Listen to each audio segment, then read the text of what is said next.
Hello friends, very good evening, Radhe Radhe, सत श्री अकाल, नमस्कार। कैसे हैं आप सब? आशा करता हूँ आप सभी काफ़ी अच्छे होंगे।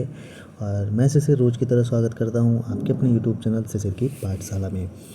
तो कुछ इंपॉर्टेंट न्यूज़ टीचिंग से रिलेटेड और बीपीएससी टीआरई 2.0, ठीक है, बीपीएससी टीआरई 2.0 जिनका भी एग्ज़ाम होने वाला है, कुछ ज़रूरी बातें हैं और कुछ ज़रूरी नोटिफिकेशन जो भी बीपीएससी ने जारी किए हैं।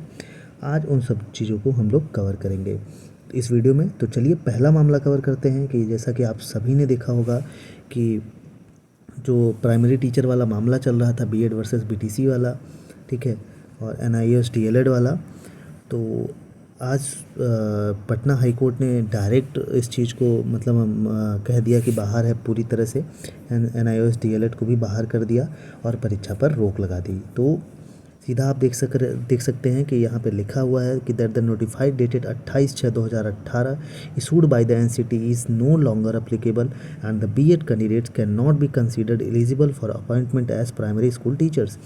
तो जो एनसीटी ने गाइडलाइंस जारी की थी 28/6/2018 वाला, तो उसके बाद जो भी टीचर हुए हैं प्राइमरी में, तो पटना हाई कोर्ट ने उनको बाहर कर दिया है, ठीक है। तो 5,000 लगभग 5,053 कुछ ऐसे करके टीचर्स थे, वो अब हो जाएंगे बाहर, ठीक है, जिन्होंने बीएड किया था।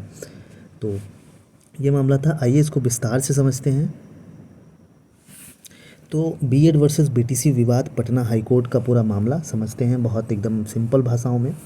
कि दाखिली याचिकाओं को इस निष्कर्ष के साथ स्वीकार किया जाता है कि एनसीटी द्वारा जारी की गई एक अधिसूचना दिनांक 28/6/2018 अब लागू नहीं है, वह पूरी तरह अमान्य घोषित की जाती है। तो जो पीआईएल जिन्होंने दाखिल की थी और उस पर यह निष्कर्ष निकला कि एनसीटी ने जो एक अधिसूचना 28/6/2018 को लागू की थी, अब वो मान्य नहीं है, मतलब अमान्य उसको घोषित करते हैं।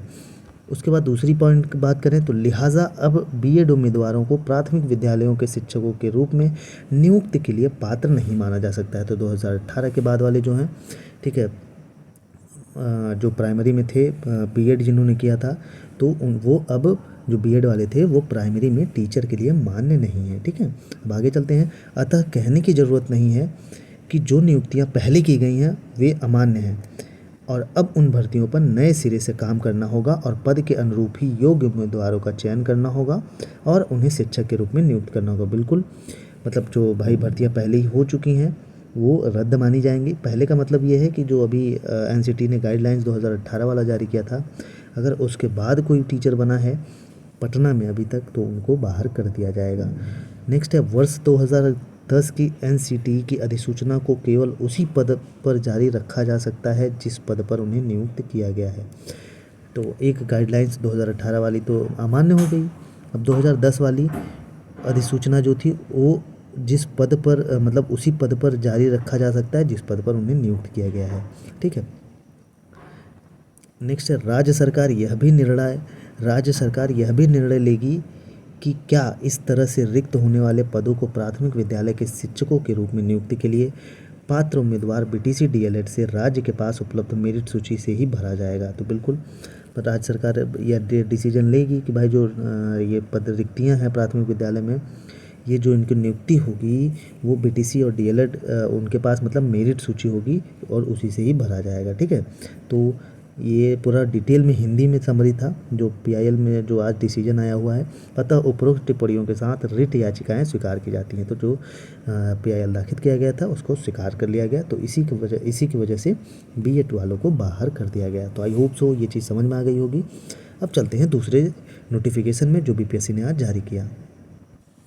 तो दूसरा नोटिफिकेशन माय डियर फ्रेंड्स यह था कि जो बीपीएससी ने रिवाइज्ड वैकेंसीज लाई हैं, ठीक है, ये कुछ और नहीं है, मतलब पुरानी वैकेंसीज थी उसमें कुछ रिवाइज हुई हैं, कुछ चेंज हुआ है, वही वो लाया गया है। तो क्लास 1 to 5 में आप देख सकते हैं तो कोई परिवर्तन नहीं हुआ है, ठीक है। जनरल में देख सकते हैं तो परिवर्तन हुआ है। तो यहाँ सब्जेक्ट आप देख सकते हैं, ठीक है, business studies, Bangla, Bhojpuri, chemistry, ये सारी चीज़ें जो थोड़े बहुत परिवर्तन हुए हैं, ठीक है। तो ये रिवाइज्ड वैकेंसी का नोटिफिकेशन है, ये आप देख लीजिएगा। अब आगे चलते हैं दूसरे नोटिफिकेशन पे। तो तीसरा बीपीएससी ने नोटिफिकेशन जारी किया माय डियर फ्रेंड्स, ठीक है। आप देख सकते हैं कि जो जिनका भी सोशल साइंस सब्जेक्ट था पूरा डाउट क्लियर कर दिया इसमें, ठीक है। तो ये नोटिफिकेशन उन्हीं के लिए हैं। तो मैं बता दूं, एक समरी के रूप में आपको बता दे रहा हूँ, ठीक है, कि जिनका भी एसएसटी है, एसएसटी का सबका इनका पेपर 3 भाग में रहेगा। तो पहला भाग रहेगा लैंग्वेज का, जिसमें क्वालिफाइंग नेचर का होगा, ठीक है। दूसरा भाग रहेगा आपको जीएस का, ठीक है, जनरल साइंस का रहेगा। तो ये 30 नंबर और ये 40 नंबर का, ठीक है, ये चीज़ें हो गई। और ये देखिए तीसरे नंबर की बात की है, भाग 3, ठीक है। यहाँ पे देखिए नोटिफिकेशन में लिखा है कि भाग 3 में 2 सेक्शन होगा, ठीक है, सेक्शन 1 होगा और सेक्शन 2 होगा। भाग 3 में सेक्शन 2 होगा, सेक्शन 1 और सेक्शन 2 में विभाजित होगा। सेक्शन 1 में अभ्यर्थी इतिहास या भूगोल विषय के प्रश्नों के उत्तर देने के लिए चयन करें। मान लीजिए आपने भूगोल या इतिहास जो है वो कंपलसरी सब्जेक्ट है, और इसमें से आपने कोई एक सब्जेक्ट लिया है, मान लीजिए आपने हिस्ट्री लिया है, तो आप सेक्शन 1 में हिस्ट्री चयन करेंगे। अब सेक्शन 2 की बात करें, मैं अभ्यर्थी मान लीजिए आपने वो सेक्शन में अगर मान लीजिए हिस्ट्री नहीं लिया है, ठीक है, अब सेक्शन 1 में तो हिस्ट्री ले लिया है, अगर आपने सेक्शन 2 में हिस्ट्री नहीं लिया है तो ज्योग्राफी लिया है। तो ऐसे अभ्यर्थी, अगर आपने भूगोल चयन किया है सेक्शन 1 में, तो आप क्या करेंगे, भूगोल वाला क्वेश्चन सॉल्व करेंगे, और उसके बाद जो अर्थशास्त्र, राजनीति शास्त्र या जो भी सब्जेक्ट चुना है वो आप सॉल्व करेंगे, ठीक है।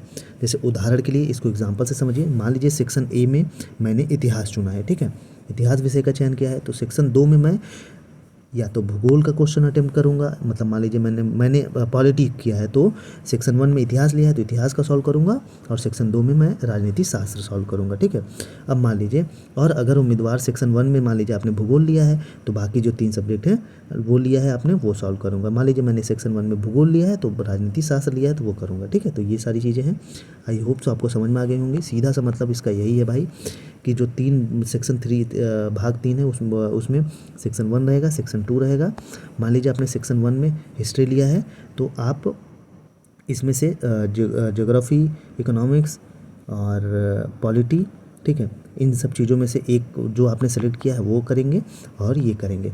मान लीजिए आपने इसमें भूगोल लिया है, ठीक है, इसमें आपने भूगोल ले लिया है सेक्शन 1 में, तो सेक्शन 1 में भूगोल लिया है आपने, तो भूगोल करेंगे, और सेक्शन 2 में जो सब्जेक्ट लिया है वो करेंगे, ठीक है। तो आपको समझ में आ गया। अब चलते हैं, एक और नोटिफिकेशन जारी किया है बीपीएससी ने, उसको आपको दिखाता हूँ।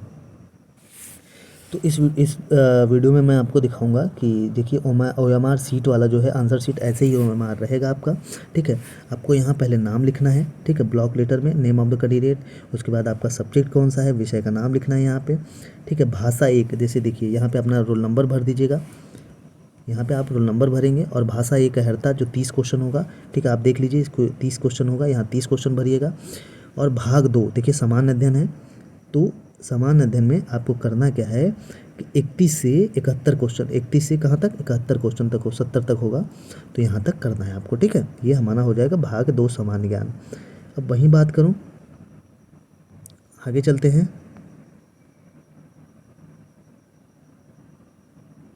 ये भाग 3 देखिए, ठीक है, ये इसमें भाग 3 वाला देख लीजिए, वो प्राइमरी का था, ठीक है। तो ये हो जाएगा, जैसे मान लीजिए एसएसटी और ये सारी चीज़ें ली हैं, वही सेम चीज़ रहेगी। अब भाग 3 में आप मान लीजिए, ठीक है, ये लैंग्वेज 1 हो गया, ये जीएस का हो गया। अब मान लीजिए इसमें आप सेक्शन 2 में डिवाइड है, ठीक है। मान लीजिए सेक्शन 1 में आपने हिस्ट्री लिया, इसमें हिस्ट्री के क्वेश्चन करिएगा, बाकी जो सेक्शन 2 में लिया, मतलब सेक्शन 2 में लिया है वो करिएगा, ठीक है। तो ऐसे ही इसको करना है, बाकी और कोई दिक्कत नहीं है इसमें। आपका जो सेक्शन रहेगा, कौन सा सीरीज है, ये फिल कर लीजिएगा यहाँ पे, और कोई चीज़ नहीं है, ठीक है। यहाँ पे सेम वही चीज़ें हैं। तो ये सारी चीज़ें हैं, मैंने आपको ओएमआर भी दिखा दिया अच्छे से। और अब बात कर लेते हैं एग्ज़ाम में ज़रूरी चीज़ें क्या लेके जानी है। पहली चीज़ तो आप अपना एडमिट कार्ड ले लीजिएगा माय डियर फ्रेंड, ठीक है, एडमिट कार्ड ले लीजिएगा, इलेक्ट्रॉनिक एडमिट कार्ड जो है वही एडमिट कार्ड ले लीजिएगा, ठीक।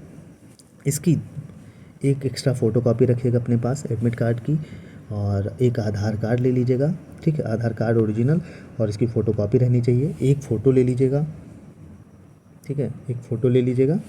इतनी सारी चीज़ें आपको पास रहनी चाहिए।